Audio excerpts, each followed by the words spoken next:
Hey, this is John Swanson, 300 Words a Day, with a video post for June 15th, 2011. This is a repost of a post from October 29th, 2010, but I didn't do videos back then. I'm doing one now.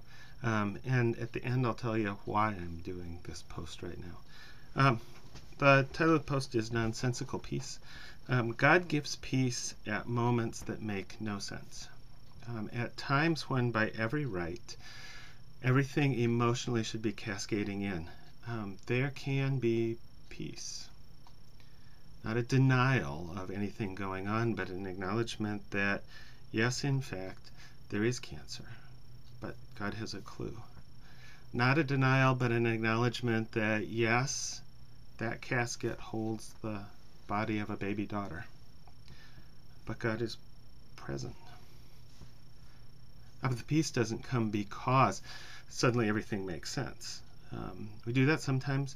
If I get cancer, then other people will understand that life is important and short, and so my life, however short, will accomplish something. That kind of explaining of everything would allow us to arrive at peace as some kind of rationalization of suffering. And that actually, in a way, makes sense. And I'm not sure that's what Paul means when he writes.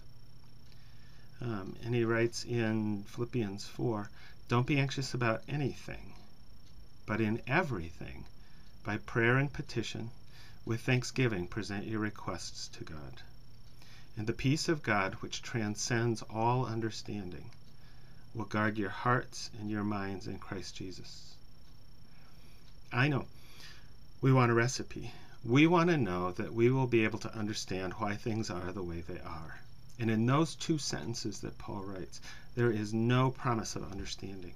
There is no promise that things will work out all right. Instead, Paul says that our hearts and minds, those things that churn out of control and spin and process and struggle in the middle of pain and chaos and ambiguity and inadequacy, Paul says our head and our heart will be guarded by peace. I suppose that part of the guarding comes from inviting someone else into the discussion.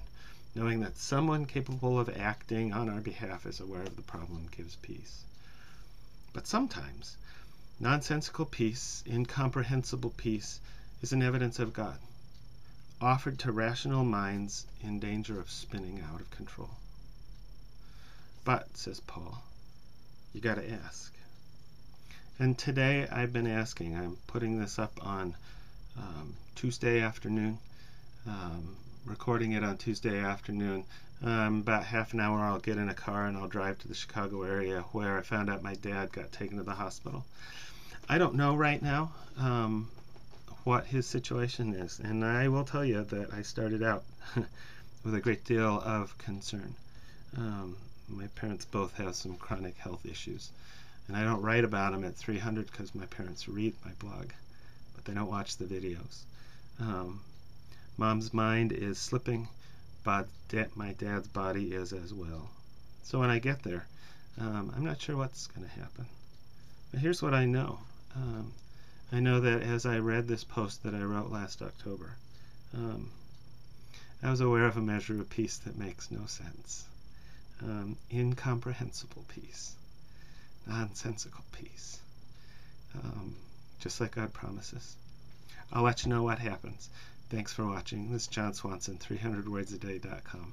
And if you're doing it, thanks for praying for me and my family. We appreciate it.